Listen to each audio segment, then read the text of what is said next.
The stairs ahead lead up to the final resting place for President Calvin Coolidge here in Plymouth Notch, Vermont. Another old cemetery on a very generally quiet road. So let's walk up the stairs and take a look at this very simple gravestone. As we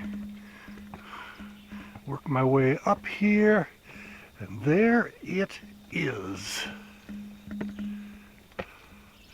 The final resting place of President Calvin Coolidge. Not quite as elaborate as some burial places for our presidents, although people don't really come to see his gravestone. When they come to this area, they go to his homestead, which is more of a museum and his history and so on. So unlike some presidents, his is a very simple stone. No fancy monuments. He's buried here with the members of his family in this whole burial plot that takes up a good, 100 feet or so. Coolidge, of course, was one of our most conservative presidents, and he watched the bottom line, like our family would maybe looking at their daily or weekly budget. He watched every penny, and he was well known for speaking in as few words as possible.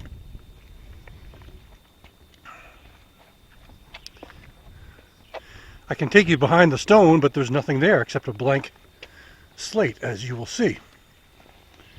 There we go. There's a blank stone on the back. Pretty simple. Just like he was very simple in his beliefs. He was an accidental president, as they say, or as I like to say. A vice president who really had no desire to become president, but upon the death of his predecessor, Warren Harding, he was sworn in as president, middle of the night, here in Vermont, and then he went back to bed. Yep, that's the way he lived, apparently. But the economy was pretty strong when he was president. And during his time, he, one of these little trivial things, I like to mention these little trivial things about our presidents. There exists at least one, there may be others, but I'm aware of at least one film with sound, which in the 20s, that was really kind of a new form of science. But there's a short film with sound of the president taken in 1924, before the first sound movie hit the theaters in 1929. And in it, he's discussing his conservative beliefs, find a way to keep the taxes low, spend within our means, people should take home more than they pay to the government. And that was his basic belief. Such a sum is difficult to comprehend. It represents all the pay of 5 million wage earners receiving $5 a day, working 300 days in the year. If the government should add $100 million of expense, it would represent 4 days more work of these wage earners.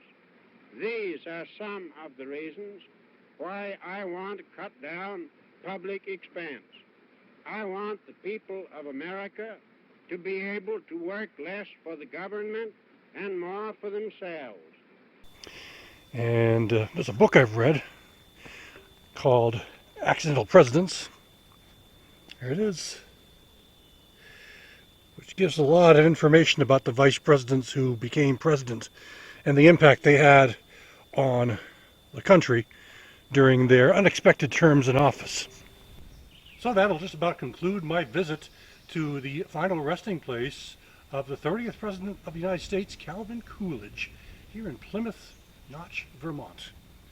A very simple stone for essentially a simple president who became president not on purpose but by accident upon the death of his predecessor.